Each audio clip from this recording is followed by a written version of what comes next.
Hello guys and welcome to another video from Vintage Radar. Today I'll be showing you how to place a NATO strap on your watch. So it can be a mechanical watch, a quartz watch, it doesn't matter. Now if you're new to the channel and enjoy this kind of videos and watch tutorials, please make sure to subscribe as we post weekly videos with watches, watch tutorials and also vintage watches that we have for sale on our website vintageradar.com, link in the description below. Now if you want to place a NATO strap on your watch, make sure to have those pins, so these metallic parts between the lugs, placed on the watch already. If you have taken them off, please make sure to put them back in, and you can also use a pin remover just like this one if you have a classic watch strap on and you need to take them off, and you can simply place one on one side of the pin and then simply take it out. Now there are two types of NATO strap.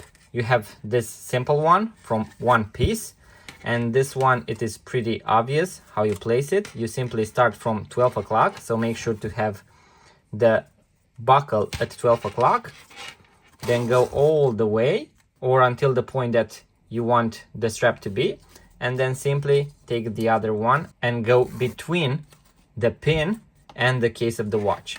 And this is how you place the watch. And now we have the second type, just like this one. As you can see, this is the 18 millimeters, and this one is made of two pieces, so of two parts that are connected right here at 12 o'clock. And what you want to do, once again, make sure to have the buckle at 12 o'clock, and you will take this part and go through just like on the previous one, then the second part as well. And at the end, you can see that we have the same principle.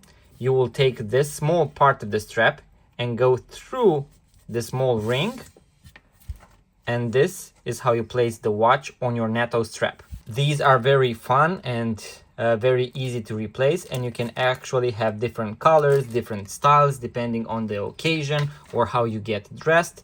And this way you can easily change the strap with a minute before you go out, and you can wear this watch on a more casual or elegant strap, just like this one, a brown leather strap, or you can go with something more sporty or colorful. So that was the video, guys. This is how you place the NATO strap on your watch. So if you want to see more similar watch tutorials, once again, make sure to subscribe. And if you enjoyed this one, give it a thumbs up. Check out our website, vintageradar.com, link in the description below. And until next time, guys, all the best.